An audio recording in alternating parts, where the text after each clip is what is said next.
ሰላም እንዴት ናችሁ? ውድ የምክር ቲዩብ ተከታዮቻችን እንኳን ደህና መጣችሁ። ዛሬ በትንሽ ቀናቶች ውስጥ ወይም በ30 ቀናቶች ውስጥ ማንነታችንን እንዴት መቀየር እንደምንችል 10 ነጥቦችን ይዤላችሁ መጥቻለሁ። አብራችሁን ቆዩ። አብረን ራሳችንን እንቀይር። ሁል ጊዜ ብዙዎቻችን መቀየር ፈልጋለሁ፣ ነገሮችን ማስተካከል ፈልጋለሁ እንላለን። ነገር ግን ስህተታችን ለውጡን ከመጀመራችን በፊት ለሰው በማውራት ጉልበታችንን እንጨርሳለን። አንዳንዴ እውነተኛ ለውጥ ግን የሚመጣው በዝምታ ነው። በራሳችሁ ብቻ ለራሳችሁ የምታደርጉት ማለት ነው።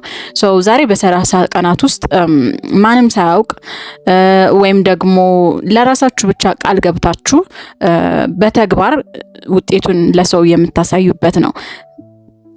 በተናገራችሁት አይደለም። እውነተኛ ለውጥ የመጀመሪያው በዝምታ ነው። ያ ማለት በዝምታ መማር። ኦኬ። እውነተኛ ለውጥ የሚጀምረው ከውስጥ ከአይምሯችን ነው ወይም ካስተሳሰብ ነው የሚጀምረው። ከዚያ ያሰብናቸውን ነገሮች ደግሞ ለሰው በማውራት ምናምን እየሰራ ነው እስኪመስለን ድረስ ውስጣችን እስኪያማምን ድረስ ለሰው እናገራለን ማለት ነው። ግን ከዛ ባለፈ ለራሳችን ቃል የገባነውን በዝምታ ለውጡን ማየትና ፕሮሰሱን ማድረግ ነው። ስለዚህ በእነዚህ 30 ቀናት ውስጥ አላስፈላጊ የሆኑ የሶሻል ሚዲያ ስክሮል ማድረግ፣ ለመዝናናት መሞከር እናም በቃ ከተለያዩ ጫጫታዎች ከማይመለከታችሁ ከህይወታችሁ ጋር ከማይገናኝ ነገር ጋር በመራቅ በመትኩ ግን እንደ ኮሙኒኬሽን ከሰው ጋር ተግባቦት፣ የስሜት ብልሃትነት፣ ፋይናንስ ላይ ገንዘብ አያያዝ ላይ እና ፐርሰናል እድገት ላይ ወይም ራስን ማሳደግ ላይ ያሉ ጠቃሚ እውቀቶችን በዝምታ ማጥናት መማር መጀመር ነው። እውቀት በውስጣችሁ ሲገነባ በራስ መተማመንን መንፈሳችሁ ደግሞ በከፍተኛ ሁኔታ ይጨምራል ማለት ነው። ሁለተኛው አንድን በ30 ቀናት ውስጥ ደግሞ ራሳችሁን ለመለወጥ ሁለተኛው ነጥብ አካልንና ዲሲፕሊንን መገንባት ነው። ብዙ ጊዜ በየቀኑ ቢያንስ ለ30 ደቂቃ የአካል ብቃት ማድረግ መጀመር፣ ግን ያለ ማቋረጥ። ሁላችን ብዙ ጊዜ መጀመሪያ አያቅተንም፣ ግን ፕሮሰሱን ማለፉ በዛ ፕሮሰስ ውጤቱን ለማየት እስከሚያደርሰን ድረስ መታገል ግን አንችልም ማለት ነው። ያ እንዳይሆን በየቀኑ የማይሰለች ጥቂት ትንንሽ የሆኑ ለራሳችሁ ቃል የገባችሁትን ነገር በዲሲፕሊን በስነ ስርዓት መተግበር ነው ማለት ነው። ለምሳሌ በ30 ደቂቃ ውስጥ ስፖርት ሰራለሁ ብላችሁ ካሰባችሁ ይህ ተግባር ዋና ዓላማው ጡንቻን ብቻ ለማጠንከር፣ ጤነኛ ለመሆን ወይም አካላዊ ብቻ አይደለም። ስፖርት እንቅስቃሴ ሲሰሩ አንደኛ አይምሯችንን ማዘዝ ነው። ስሜታችሁ ዛሬ ደክሞኛል ሊላችሁ ይችላል። እናንተ ግን ሰራለሁ ብላችሁ ስታሸንፉ አይምሯችሁ ለእናንተ ውሳኔ መገዛት ይለምዳል ማለት ነው። አንድ ነገር ለራሳችሁ ቃል የገባችሁትን ነገሮች ለራሳችሁ ማድረግ ስትጀምሩ በራስ መተማመናችሁ ይጨምራል። ከዛም ባለፈ ደግሞ አይምሯችሁም ለእናንተ ይታዘዛል። አላስፈላጊ የሆኑ ሀሳባችሁ ደግሞ ወደ አይምሯችሁ አይመጣም ማለት ነው። ሶስተኛው ነገር የውጭ ገጽታንና ራስን መንከባከብ። እንግዲህ ራስን መንከባከብ ሲባል እውነት ለምናገር ከእናንተ ነው የሚጀምረው ማለት ነው። ያ ማለት ከውስጣችሁ ነው የሚጀምረው። ለእናንተ ጥሩ ከማሰብ ለእናንተ ለራሳችሁ ለፊውቸራችሁ ለእናንተ የወደፊት ህይወት ለመስጠት ያሰባችሁትን ነገር ለማድረግ ስታስቡ ምናምን ራስን መንከባከብ ነው። ከዛ ውጭ ግን የውጭ ገጽታን ደግሞ ስንል ለራስ ክብር ስንሰጥ ወይም መስጠት ስንጀምር ከገጽታ አያያዝ ይጀምራል ማለት ነው።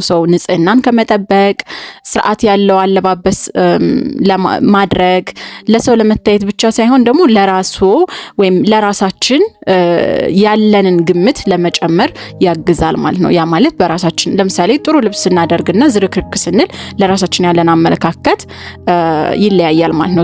ራሳችንን የወደድን ስሜት እንዲሰማን ንጽህናችን መጠበቅ፣ ለኛ ደስ የሚያሰኘንን ለራሳችን ክብር ያለውን ልብስ ማድረግ። ራሱን የሚያከብር ሰው የሚንከባከብ ሰው በሌሎች ዘንድም ተሰሚነቱም ክብሩም ይጨምራል ማለት ነው። ባይ ዘ ዌይ እኛ ለራሳችን በሰጠነው ልክ ነው ሌሎቹ የሚያከብሩንም የሚያዩንም የሚወዱንም። ስለዚህ ራሳችን በወደድነው ልክ ለራሳችን በሰጠነው ክብር ልክ ለራሳችን ደግሞ በሰጠነው አመለካከት ልክ ነው ማለት ነው። ስለዚህ መጀመሪያ ለራሳችን ያለንን አመለካከት ለራሳችን ያለንን መንከባከብ ወይም ለራሳችን የምንሰጠውን ፍቅር ማሳደግ ይጠበቅብናል። ያ ማለት ደግሞ ግዴታ በልብስ ብቻ አይደለም፣ ግዴታ ውጫዊ አካል ብቻ አይደለም፣ ግን ደግሞ ለራሳችሁ የምትሰጡት ክብር፣ ውሳኔን ከመወሰን አንፃር፣ ለራሳችሁ የሚጠቅመውን ነገር ከማድረግ አንፃር፣ የማይሆን ነገር መስሏችሁ ግን ለሰው ብላችሁ ካለ ማድረግ አንፃር፣ ከዛ ደግሞ ብቻ ለራሳችሁ አይምሮ ላይ ብቻ ሁላችንም ቢሆን መጥፎና ጥሩ ላይተን እናውቃለን አይደል? ግን አንዳንዴ ወይ በቸልተኝነት ለራሳችን ዝቅ አድርገን ሌሎችን ከፍ ለማድረግ ሊሆን ይችላል፣ ለሌሎች እንዳይደብራቸው ብለን እኛን ግን በጣም በትልቁ ሊጎዳን የሚችል ነገር ልናደርግ እንችላለን፣ በይሉኝታ ማለት ነው። ሰው እሱን ማድረግ ማቆም አለብን፣ ለራሳችን ክብር ለመስጠትና ለራሳችን ክብር ለራሳችን ውጫዊም ውስጣዊ ገጽታን ለመገንባት ማለት ነው። ሰው ራስ መተማመንን ለመገንባት ወይም ራሳችሁን ለመንከባከብ ማለት ነው። አራተኛው ነጥብ ትኩረትን መጠበቅ ነው። ኦኬ፣ ስለዚህ ጉልበታችሁን መጠበቅ። የሆነ ሰው ምን አለኝ፣ የሆነ ሰዓት የሚቆጠበው ወይም የሚጠበቀው ምን ሳሳለት ሰዓት ነበር አይደል? አሁን በደንብ የሚያሳሳን ወይም በደንብ ሊጠበቅ ፕሮቴክት ሊደረግ የሚገባው ባይዘው ኢነርጂ ነው፣ ጉልበት ነው። ለምሳሌ አላስፈላጊ ሐሳብ እያሰብን ስናስብ ጉልበታችንን ነው ሉዝ የምናደርገው እያጣን የምንመጣው። አላስፈላጊ ሁኔታ ውስጥ ደግሞ አምነን ስንቀመጥም እንደዛ እና ኢነርጂን ሰዓትን ከመጠበቅ ወይም ሰዓትን በሰዓት ዲሲፕሊን ከመሆን የበለጠ ኢነርጂን መጠበቅ። ጥሩ ስሜት ካልተሰማችሁ ባይዘው ምንም ነገር ሰርታችሁ ውጤታማ ልትሆኑ አትችሉም። መጀመሪያ የራሳችሁን ስሜት የራሳችሁን ኢነርጂ ስትጠብቁ ነው፣ ጉልበት ስትጠብቁ ነው። የማያስፈልጋችሁን ነገር ማሰብ አይጠበቅባችሁም፣ የማይጠቅማችሁን ነገር ማሰብ አይጠበቅባችሁም። ስለዚህ ትኩረትን መጠበቅ የምንለው ከዚህ ጋር ይያዛል። ትልቁ የለውጥ ጠላት ትኩረትን መበተን ነው።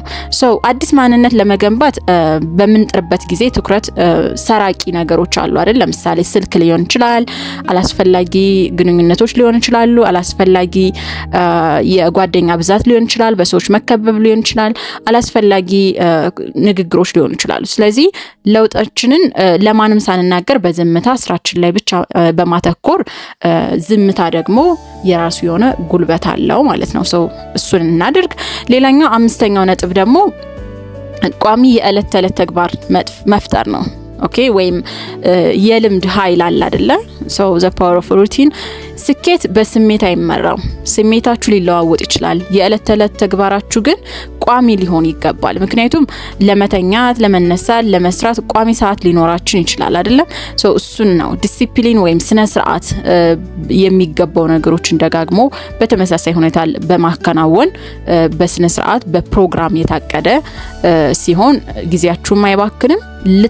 ልታረጉት የምታስቡትን ነገርም በማሰብ ጉልበታችሁን አትጨርሱም ማለት ነው። ስለዚህ ስራችሁንም ቀላል ያደርግላችኋል። የምትሰሩትን ስራ በዚህ ሳምንት ይሄ ብላችሁ ከጻፋችሁ በኋላ የምታረጉት በቃ ያቀዳችሁትን ነው። ያነ ሩቲን ነው፣ የተለመደ ነው ማለት ነው። ሌላኛው ደግሞ አካባቢን ወይም ያለንበትን ሁኔታ ያለንበትን ማጽዳት ማለት ነው። ለምሳሌ የምናጠናበትን፣ የምንኖርበትን፣ የምንሰራበትን ቢሮ በስነ ስርዓት ኦርጋናይዝድ ማደራጀት ያስፈልጋል። የምንሰራበትንና የምንኖርበትን ቦታ ንጹህ ማድረግ ይኖርበታል። ከዛ የተዘበራረቀ ክፍል ውስጥ ስንሆን የሚሰማንና የተስተካከለ ክፍል ውስጥ ስንሆን የሚሰማን ስሜት አንድ አይደለም። ስለዚህ የተስተካከለ ክፍል የተስተካከለ አይምሮን ይፈጥርልናል። ስለዚህ አካባቢያችንን ግልጽ የሆነ ክሊር የሆነ አደረጃጀት ሊኖረው ወይም በስነ ስርዓት የተስተካከለ ቢሆን አይምሮአችንም አዲስና ጠቃሚ ሀሳቦችን ለማመንጨት ሰላም ያገኛል ማለት ነው። አይረበሽም፣ ዲስተርብ አይደረግም። ሰባተኛው አሰልቺነትን ጊዜ መታገስ። ለምሳሌ አንድ ቋንቋ መማር ጀመርኩና ፈረንሳይኛ ሊሆን ይችላል፣ ቻይንኛ ሊሆን ይችላል። በቃ ዛሬ ስለጀመርኩ ዛሬ ማውራት አልችልም፣ ወይም በሁለት ወር ውስጥ ወይ ምናምን ማውራት አልችልም።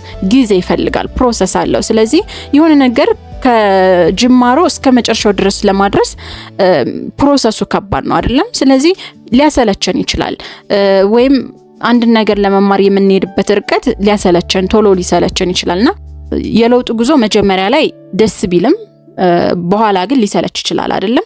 እውነተኛ ውጤት የሚመጣው ግን ነገሩ ቢሰለቸንም ስራው ቢያስጠላንም ስራውን ስንቀጥል ነው ማለት ነው። ድግግሞች ደግሞ አዲስ ማንነትን የሚፈጥረው ብቸኛ መሳሪያ ነው። ስለዚህ ምንም ነገር ቢሆን የሆነ ነገር ከጀመራችሁ በኋላ አላማውን ታውቁታላችሁ። ቢሰለቻችሁም የማይሆን ነገር ቢገጥማችሁም ፈተናዎች ቢበዙም መጨረሻ ላይ ለመድረስ መታገል አለባችሁ ማለት ነው። ምክንያቱም ፕሮሰሱ ደስ አይልም። የምታሳልፉት የሚሰማችሁ ስሜት አንዳንዴ ዛሬ የሚሰማችሁ ስሜት የሚደብር ሊሆን ይችላል።